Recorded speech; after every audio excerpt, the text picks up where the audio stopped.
धाराशिव लोकसभेतून ओमराजे निंबाळकर जवळपास 3,30,000 मते निवडून आले। दादा मायबाप जनतेचा आशीर्वाद आहे आणि लोकांच्या संपर्कात राहिल्याच्या नंतर लोक काय चमत्कार घडवू शकतात मला वाटतं हे मूर्तिमंत उदाहरण आहेत। मागच्या वेळेस मला कायमस्वरूपी बोललं जायचं की मोदींमुळे निवडून आलात।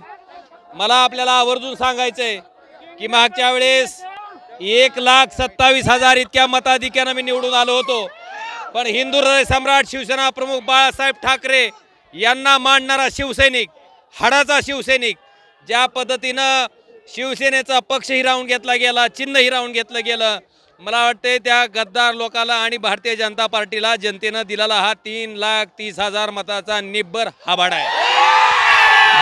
दादा कसा विषय मिळवला, काय फॅक्टर कारणीभूत ठरले? सर्वसामान्य शेतकऱ्याच्या बाबतीत जे मोदी सरकारनं शेतकऱ्यावर अन्याय केला होता, महागाई, बेरोजगारी आणि धाराशिव जिल्हा महाराष्ट्र हा हिंदू हृदय सम्राट बाळासाहेब ठाकरेंचा बालेकिल्ला आहे।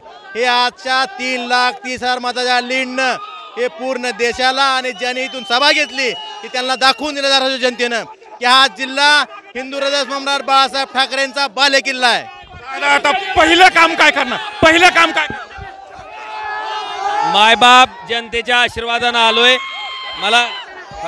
मला आपल्याला एवढं सांगायचं आहे की शेतकऱ्याच्या शेतमालाला जे भाव नाहीत, वाढलेली जी महागाई आहे, वाढलेली जी बेरोजगारी आहे, ह्याच्या संदर्भात त्या ठिकाणी केंद्र सरकार ज्या पद्धतीनं शेतकऱ्याच्या सोयाबीनचा भाव 11,000 रुपये झाला की सोयाबीनवर निर्यात, त्या ठिकाणी पाम तेलावरचं आयात शुल्क त्या ठिकाणी कपात केलं जातंय, सोयाबीन आयात केली जाते आणि सोयाबीनचा भाव 4,500 रुपयापर्यंत खाली आणला जातो।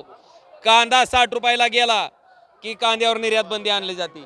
शेतकऱ्याचं जगणं केंद्र सरकारला मान्य नाही। मला वाटतं शेतकऱ्यांना त्यांच्या विरोधात दिलेला हा तीव्र स्वरूपाचा असंतोष आहे। आणि आपल्या माहितीसाठी मी सांगतो की ही लोकसभा आता निस्ती झाकी आहे, विधानसभा बाकी है। लोकसभा तो झाकी आहे, विधानसभा बाकी आहे असं खासदार ओमराजे निंबाळकर म्हणतात। संतोष जाधव, TV9 मराठी, धाराशिव।